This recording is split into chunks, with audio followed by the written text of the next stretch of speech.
Hello and welcome to the Rockies Now podcast. Today we have a special guest coming from the Colorado Rockies organization farm system. We have pitcher Cade Denton. Cade, how are you doing, man? I'm good, guys. How are you? Doing well. We're really excited to have you on. We've been looking forward to this for a while. For the last several months, Tom, Adam, and I, we've been talking about having a Rockies prospect on board and just sharing our thoughts of Rockies baseball together and getting to know you a little bit better, and our followers getting to know you a little bit better, and even Rockies fans getting to know you better, because there's a lot of Rockies fans that might not know about some of the players in the farm system. So that's why we're doing this. So Cade, welcome aboard to the show, and let's do this thing. So we're going to knock out some questions to you and get to know you a little bit better, and so Rockies fans can get to know you a little bit better, and just I don't know, one day get your baseball jersey, man. Once you come to Coors Field, that would be pretty awesome. Sounds good. All right, perfect. Well, first off, can you kind of tell us your journey of how it was like being drafted by the Rockies, and telling us what was it like to get that call, and how did you celebrate when you got that call that you were being selected by the Rockies in the 2023 draft? Yeah, I'm sure you guys have heard all the draft stories and all that stuff and how chaotic it can be day of, and especially kind of being one of those guys that's teetering on a possible late day one, early day two sort of draft situation. So going into it, I had a really good agent on my side. Did a lot of good work for me, and I'll be honest, the Rockies weren't one of the teams that I was sitting there like, man, this is probably one of the teams I'm going to go to. I mean, I had communicated with them one time, two times, at once at the combine, and maybe one or two more times prior to that. So they definitely weren't a team that I was sitting here thinking, yeah, I mean, this is probably one of the teams I'm going to. There's a few other ones that I really did think that like that's what I got. That's where I'm going. But the draft is a mysterious thing that plans change and all sorts of other things can happen. And I ended up as a Rocky, and I couldn't be happier. I had a close group of family and friends there to celebrate with me, and did all the stuff of just sitting there and watching the draft. The first day, nothing happens. You come back, do the same thing again the second day, and then ironically enough, I get the call right before the stream on TV announces my name. So I get the call, and as I'm on the phone talking, you just hear my name in the background before I even heard the Rockies had selected me. It's like I hear that. I'm like in the middle Yeah. of talking to them. So it's definitely a chaotic situation, but it's also one that I'm glad I won't have to do again. I'll say that. Right. Right. Yeah. Hey, man, that's awesome. I think Adam here has a question about the minor leagues, and so Adam, you go ahead. Absolutely. Cade, it's a pleasure to meet you, man. Thanks so much for joining us. My question specifically is, what's been the biggest adjustment for you transitioning from college ball at Oral Roberts to being a professional baseball player in the Rockies organization? Man, it's definitely a completely different world jumping from college to pro ball, especially mid-major level. Even though we play power fives and we play really good talent at the mid-major level, I mean it's a big jump. And for some of those guys that play power five baseball, I mean they're facing the same guys that they faced for an entire weekend in pro ball. And for guys like us, you're facing those guys maybe once, twice a year, and then you kind of get out to it, and then now you're facing them every single game. I'd say the biggest difference, though, is just you have to be able to know who it is you're throwing against and their weaknesses, and you have to be able to exploit that. Because if you don't, you're just going up there and throwing and hoping that your stuff's better than them, and that's not always going to be the case because these guys are good. Every guy in the minor leagues is really, really good baseball player, and I don't think everyone always understands that.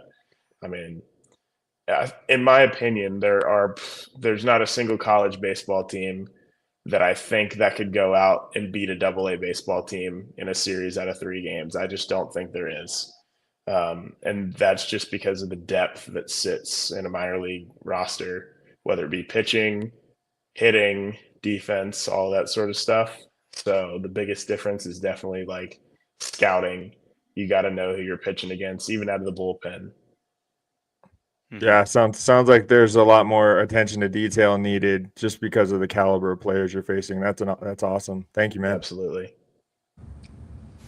Okay, one thing I do not have in common with Steven and Adam is I do not live in Colorado. I'm actually from Illinois, so I'm Mhm. from specifically in the suburbs of Chicago. So it's kind of odd how I'm a Rockies fan living in Illinois. My team when I was a kid was the White Sox, and when I was a teenager, Mhm. Todd Helton was one of my favorite players. So that's how I was groomed into the Rockies fandom. So just to give you a little background as to where I am actually not in the same state as my two co-hosts here. So Mhm. just a little background there. You're from Texas, which Texas has multiple teams. Which team? What was your pro team growing up in Texas? Very, very, very happily, I grew up a Texas Rangers fan. Yeah. I grew up in the prime Texas Rangers era. You had Michael Young, Ian Kinsler, David Murphy, Josh Hamilton, all those guys growing up were my idols. Sadly, they couldn't bring home a World Series in 2010 or 2011, but it was definitely, in my opinion, the best time to be a Rangers fan and a little bit of conflict of interest. I get drafted by the Rockies in July, and the Rangers win the World Series in October. So it was kind of one of those kind of hold your tongue sort of situations. You can't post about it really because it kind of seems like not the right thing to do. But I was a happy child in that moment growing up being a Rangers fan. Well, the Mhm. one thing obviously you got to see the Rangers win their first World Series champion. Us as Rockies fans, we're still waiting for our first Mhm. World Series championship. So hopefully Mhm. that comes. Another question to pivot off before I get to a bigger question. Of the pitches in your arsenal, if you could pick one other pitch, just any other pitch, whether it's one you kind of like or don't like, and which one would you like to add to your arsenal? If you could pick one extra pitch. I think if I had to pick one, it would probably be a cutter. Okay. Just Mm. I throw a slider, a fastball, and a Mhm. splitter. If I could just add something that doesn't move a lot, I'd say, because my slider moves quite a bit, the splitter moves quite a bit, and the fastball moves quite a bit. So if I could have something that was hard and relatively straight, which is not something that I'm good at throwing, I wish I could add that into the arsenal. Well, it's kind of funny you mentioned the splitter because I come from a family of baseball players. I didn't play college baseball. I had a brother who did. He said his least favorite pitch to go against was the splitter because it looks like a fastball and it just dips right out of underneath the bat. Hmm. But the big question I want to ask you is every player, whether it's high school, college, pro, has a different way of mentally preparing themselves for the game because there's a saying in baseball, it's a game of failure. So for your and you have to be mentally tough, especially when you're on the mound, because you're facing some, as you said, some of the best baseball players in the world, no matter either way. So when it comes to the mental side, what would you say is a couple of your keys when it comes to mentally preparing yourself for a game? I mean, it's baseball is one of those games where you show up at 12 o'clock for a 7 o'clock game the earlier in the day. So it's definitely staying loose for as long as possible because if you sit there and you're stressing yourself out about the game from 12 o'clock till 6 o'clock, and then the last hour you're exhausted before the game even starts. So definitely hanging out with everybody before the game, staying loose, getting your workout in, enjoying a little bit of time with all the guys, but when that last hour before the game rocks up, you kind of gotta have that little bit of a lock in sort of situation. And especially when you sit in the bullpen for sometimes 9 whole innings and you don't get in the game, it really is exhausting if you're just sitting there locked in for the 6 hours prior to that. So just being able to enjoy my time playing baseball while also knowing when the right moment is to kind of lock it in, but at the same time, you're down in the bullpen with your friends, so you can still have a little fun, visit with the fans, do all that sort of stuff. But you got to be ready for your name to be called at any time. It's the life of a reliever. Mm. Exactly. Yeah. Yeah. Okay. So you guys had a great year at Spokane, and I want to talk about that in a little bit. But first off, do you have? I mean, this is a young career so far for you, but do you have a favorite game, whether it's in college or this past year, a strikeout or a moment in your career so far that stands out as especially memorable? Like whether it's like I said, a strikeout or just a game. Honestly, there's two answers to that. There's a my favorite moment in my career would probably be in the regional against Oklahoma State. Hmm. I mean, obviously, for us being from Oral Roberts University, it's kind of an in-state rivalry for us, less so for them.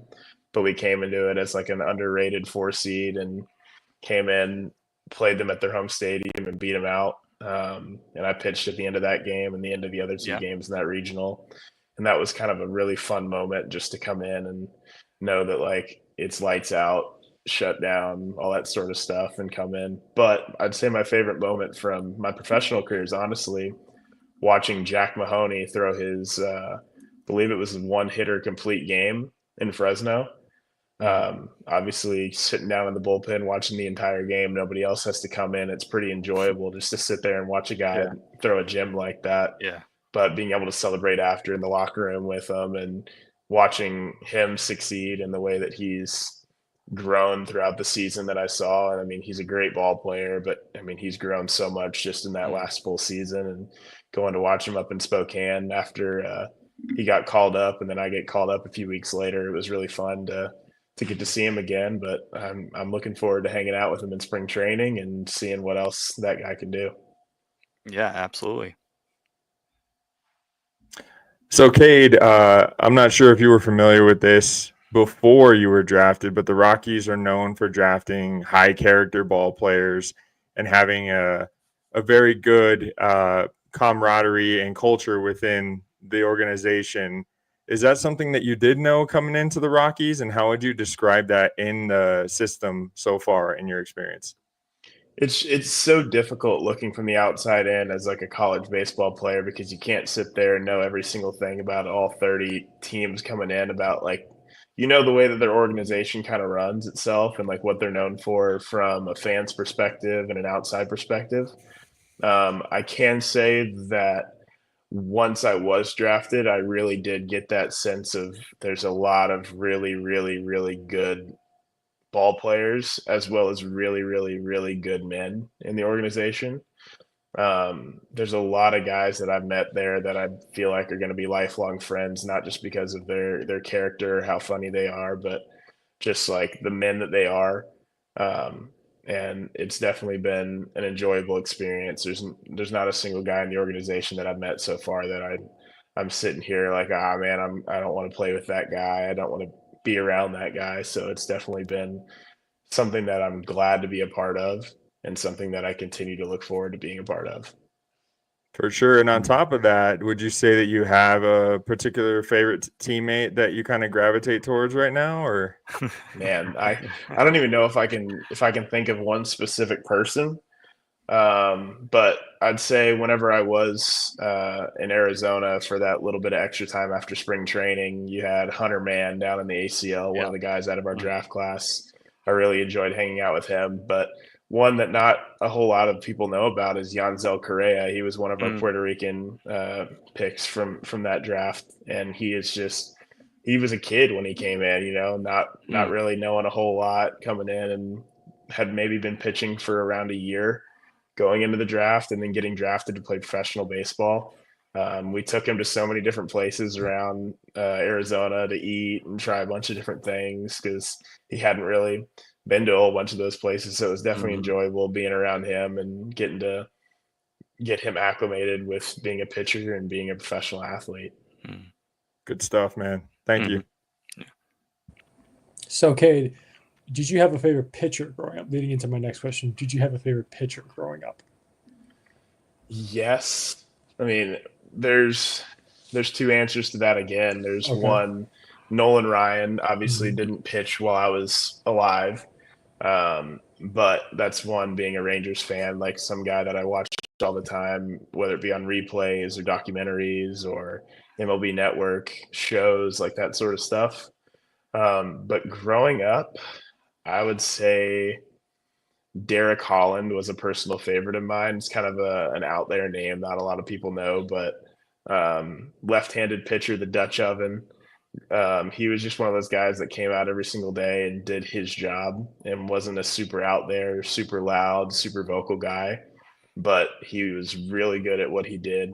And every day it was very consistent in the way that he came out and played. And it was definitely one of those ones that, like, being a Rangers fan around that time, you'd come to the game and I'd be super excited to see Derek Holland on the lineup card. So it was definitely, I'd say, one of the more influential guys in the way that I go about my business now. Well, I actually know him because he pitched for the White Sox in 2017. I did see him pitch. And I did see him pitch. It was one of his starts in May, if I remember the month correctly. So no, yeah, he was there, and I remember correctly. We traded him to I couldn't remember off the top of my head who it was, but yep, I remember he came to the White Sox on a 1-year deal that year, and I do remember he was a very unique personality, and I do remember this may still be on YouTube. Somebody interviewed him, and he did a very good Kermit the Frog impression. So Oh yeah, I saw that. He was definitely goofy in that way, and that was another thing I loved about him. Yeah. Well, my favorite pitcher growing up was Randy Johnson. I just loved how I actually got the privilege of seeing him pitch live twice, once with the mullet and once without the mullet. So it's kind of a little bit, but so it's pretty. I unfortunately was in the stands at U.S. Cellular Field to see one of his more infamous moments when he gave up 3 consecutive home runs to White Sox hitters. So, but that's the story. I do have an interesting story about Randy Johnson. So I grew up going to spring training a lot. I mean, probably 10 or 11 times in Arizona. And going out to Salt River Fields was one of our favorite places to go to, more particularly on the Diamondbacks side. But we did venture over to the Rockies side to see Trevor Story because he played for the same travel ball organization I played for growing up. And that was while he was in the minor leagues, so we got to meet him then. But we're walking around on the Diamondbacks side, and all of a sudden my mom looks over at me. I'm probably 8, 9, 10 years old, and she starts whispering to me, "Look, there's some scraggly 6'7", 6'8" guy, however tall he was, with a camera over on the side." And obviously we all know now Randy Johnson does photography. So he's out there, and my mom's like, "That's Randy Johnson." I'm like, "Mom, you're crazy. That's not Randy Johnson. That's the photographer." And we ended up going up to him. My mom said, "Hey, Mr. Johnson, my son would like to get an autograph from you," all that sort of stuff. Had a quick little conversation with him. Nobody's there. Nobody recognizes him. And I was lucky enough for my mom to recognize that Randy Johnson, the photographer, was at the spring training facility. Oh, that's awesome. Well, it's kind of funny. You always recognize him as Randy Johnson, the baseball player, but yeah, he does. I think he still does photography for the NFL right now too. I think occasionally you'll see him on the sidelines. But anyway, last question I got for you from my side is that when it comes to pitching development, obviously high school, you go to college, and then you go to pro ball, whether it's minor league or major leagues. Training schedules, regimens, workouts can change. Do you have a preferred workout routine in the off season to help get you ready for a season? And if there's one thing you would definitely want to improve, maybe going into this season, is there something about your game that you definitely love to improve? I mean, I've been blessed to be able to train at my college these past 2 off seasons. And the workout regimens that we get on with our strength coach, Andrew Nilo, definitely helped me improve in my physicality and my strength. I mean, that's probably what I view as my lowest ability, is just my strength, because I didn't touch the weight room until I was a freshman in college. So that was one of those things that, 2 years ago, I was basically a baby giraffe in the weight room. I didn't know my way around a dumbbell versus a barbell, and I just tried figuring out all this sort of stuff, and it definitely helped me to get to where I am today. And I still hop into a pro ball weight room, and there's guys lifting 400 pounds more than me, and there's guys lifting 100 pounds less than me. So there's a huge variety in that. But I'd say I definitely enjoy the process of getting in the weight room, becoming more flexible, stronger, and then pairing that with obviously pitch development and body mobility and all sorts of other things that all coincide to help me become better as a pitcher and as an athlete. And something I definitely want to get better at is just the consistency of taking care of myself. I definitely took advantage of being young in college and probably stayed up too late and woke up way too early, which is kind of one of those weird things. I was not a late riser, so I'd stay up till 1 or 2 o'clock in the morning and probably wake up at 7 o'clock. But I definitely need to get that sleep schedule figured out, especially on road trips that come along with professional baseball. You got to make sure you're well rested, and you're playing 6 days a week. So as long as I can keep taking care of that and keep taking care of my body, I feel like I can keep doing what I need to do at a high level for a long time. Yeah.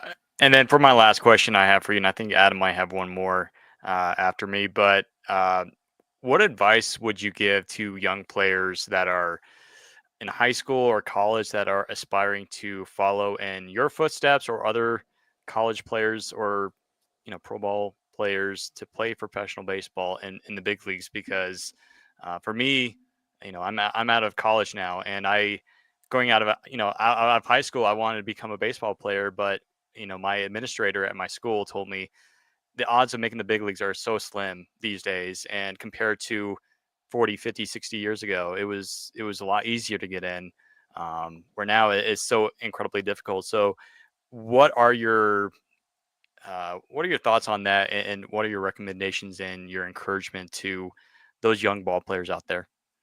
It's difficult, but it's not impossible. The biggest thing with any professional athlete, any college athlete that you see is consistency. But the difference between a college athlete's consistency and a professional athlete's consistency is a mile apart. Um, Hearing the stories about Charlie Blackmon and the routines that he had in spring training and during the season, like if you were looking at your watch down to the minute, you'd find him in the exact place every single day doing what he needed to do to get ready. I mean, when you're an old man playing a young man's game, you definitely have to take care of your body way more than the younger guys do, and the minor leaguers and all that sort of stuff. And the way that he went about his game is definitely something that I want to continue to take part in, especially at a younger age, getting ahead of the curve and being consistent. And whether it be arm care, consistent in your throwing schedule, your hitting schedule, your stretching schedule. I mean, as long as you can be consistent and do everything you can to the best of your ability, there's nothing that can stop you from being the best version of yourself in baseball. There's obviously limits in talent and limits in whether or not your hand-eye coordination is as good as it can be, but as long as you stay consistent in what it is that you want to get better at, you will get better at it. And that's something that I feel like in high school I definitely needed to hear from myself now. But I'm glad I'm hearing it from those veterans in the clubhouse now rather than later. There you go. There you go. Yeah. Yeah. So, Cade, we're very interested. We were talking earlier about, not having a championship yet. And obviously, we hope you're a part of that with us in the future. But what are your specific long-term goals for your career? And might you have any short-term goals as well as you approach your major league debut? I mean, obviously, every minor league baseball player's long-term goal is to make the big leagues. Some of them, it's their short-term goal as well. Whether you're in AAA, your short-term goal to make the big leagues, long-term goal to win a World Series, that sort of thing. But long-term, I definitely want to make that big league roster one day, and so does every other guy around me. And you just got to continue working hard to be able to do that. Short term, I want to make sure I stay healthy and be able to help the teams wherever it is, whether it's in Arizona, Fresno, Spokane, Hartford, or Albuquerque. You can't help anybody if you're hurt. So just staying healthy and being able to play the game, and enjoying my time while I'm here, whether it's a short time or a long time, hopefully a long time.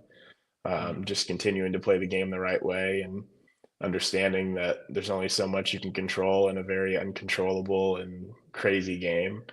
I mean, you got 9 guys on the field.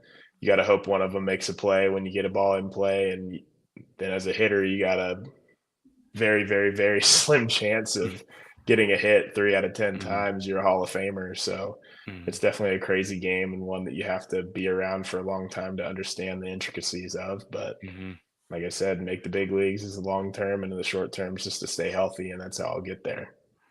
And speaking of things that are a little out of your control that you were talking about just now, what were your initial thoughts on getting drafted by the Rockies and pitching at what people would call a vaunted Coors Field for pitchers? What was your mentality what is your mentality coming into your career with the Rockies about that?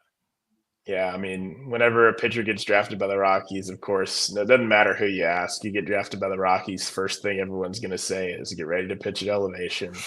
And the thing you have to consider is the motto of, I wouldn't say the motto of the organization, but something they preach to you is who cares about your ERA in a sense, because you're never going to have that stellar sub 2, sub whatever ERA, just because of the fact you're pitching at Coors. As long as you can limit the damage, and you can go out and perform to the best of your ability. Things are going to happen. Balls are going to creep their way over the fence, but you're going to pitch it other places another 50% of the time anyway. So if you can't perform there, then there's no point of even trying. It's not just like every single game you pitch is at Coors Field and everyone else has to pitch there too. So it's just one of those things that obviously it's not an easy thing to overcome, but it's something that you can't control. You just got to go out there and do what you can and grind. And then honestly, I think it makes you a better pitcher going out there and pitching in situations like that and elevation. And it's definitely something that I think is going to be a good thing for me is being able to go out there and do the best that I can in a very tough situation. And I feel like that's where I've thrived over the past 4 years. So I'm looking forward to it and excited for it. And all the other guys in the organization know what it is and how it's going to be. And they're all looking forward to the same thing. Yeah. I think Rockies fans would like that answer, Steven. Yeah. That's good, Cade. That's good, man. Yeah, it reminds me of Jorge De La Rosa, who is a famous Rockies pitcher, and I know you've heard of him, Cade. And this guy wasn't the greatest pitcher in the world, but he was arguably one of the best pitchers in Rockies history, and his ERA didn't blow it out of the water. He had a 3.4 career ERA, and yet he leads. He used to lead the strikeout leaderboard in Rockies history until your future teammate German Marquez broke it this past year, and. De La Rosa, man, that's another guy that I feel like a lot of pitchers, especially that pitch for the Rockies, should look after. Hey, you don't have to worry about the ERA. Forget about the ERA. Just get the ground balls. Just try to, get that next at bat, or get this at bat and then get the next one. Just don't focus on the home runs or the blue base hits. Just try to focus on that next at bat. And so that's one guy that comes to mind. And of course, you're not going to be perfect, but it's a part of the game. It's part of the process. And there's been other great pitchers that have come through that ballpark, man. I mean, Kershaw, now he's getting older, but in his prime years, that guy dominated Coors Field. And, other guys went through there. I forget his name, but that Dodgers pitcher years ago threw a no-hitter in Coors Field. So it's not Hideo Nomo. Yeah. And, it's not impossible. It's definitely a hard place to pitch, but it's not like, Cade used tonight. It's not impossible. It can be done. It does take work, but those were some of the pitchers that came off the top of my head. I'm like, you know what? Absolutely, I agree with that. And now heading into the spring, because Cade, if I remember correctly, don't you guys have a couple more weeks until minor league camp starts? Yeah, so officially minor league camp starts on the 1st of March. But there are guys that are already there right now. There's guys that are coming in the weeks to come, and I'm heading out there around mid-February. We have Oral Roberts is playing a midweek or a weekend series against Arizona State, so I'm heading out there to be able to go watch that. And the advantages of that is I get to go out there early, get to settle in for spring training, get to watch some of the big league pitchers and catchers do their workouts prior to the report date for the hitters and stuff like that. So, I mean, there's already, like I said, there's already guys out there getting hard work in and doing what they need to do to get better. And I'm excited to get out there again, and especially excited to get into the warmer weather of Scottsdale. Yeah. Yeah. Can you quickly tell us before you go about the new pitching lab that they created over the last couple of years? Can you tell us a little bit about that before you go? Yeah, of course. So it started to get finished up right around spring training last year, a little bit before that. And inside of it, you have the force plate mound that measures a whole bunch of weird things that weird people like to look at, and those are some of my favorite people because I am one of those people. You have all the motion capture stuff that you can look in and see the way that the body works and all that sort of stuff. I mean, there's cameras everywhere and sensors everywhere in that building. Whenever I was back in Arizona, right after the end of spring training, I got to do a little bit of work in there as well, and got to do a little bit of pitch design and do all that sort of stuff, and see some other guys like Michael Prosecki, who was rehabbing from some elbow stuff, come back through and do some pitch design stuff, and getting to see some of those guys come in and the work on their craft is definitely a very enjoyable thing. We have a really good group of guys running that sector in the organization. I got to meet them and see what they get to do on a daily basis, and it's definitely something that interests me. I'm a bit of a stat nerd, and those are the guys that I enjoy hanging around. All of our media guys, all of our statistics guys, and it's definitely something that I feel like the organization has been needing for a long time.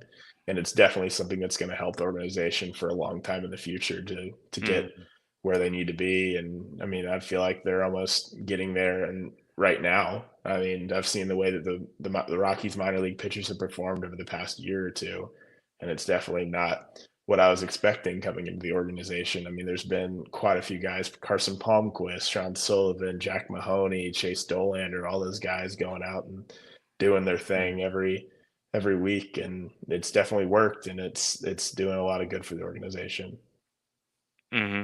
Now, do you know if you're going to be pitching in the spring breakout game against Tom's White Sox? Got no clue. I found that out last year again, probably about a week before. Okay. They came up to us after the meeting and were like, "Hey, you guys, you're going to be pitching in this," and we're like, Yeah. Okay, all right, sounds good. And then Yeah. had to do all that stuff in the next coming week, all the interviews, all the signing, all that sort of stuff. So I mean, we'll find out. Yeah. Probably the week before again. Mm-hmm.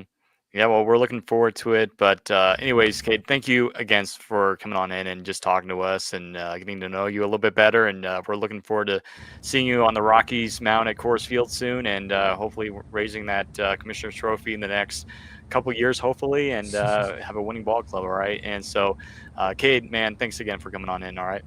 Absolutely. Thank you guys for having me. I appreciate it. For sure. Thanks, man. Rooting for you. Stay healthy. Definitely. Good luck this season. Thank you. Alrighty, folks. Thank you so much for listening to this edition of the Rockies Now podcast. And as always, go Rockies.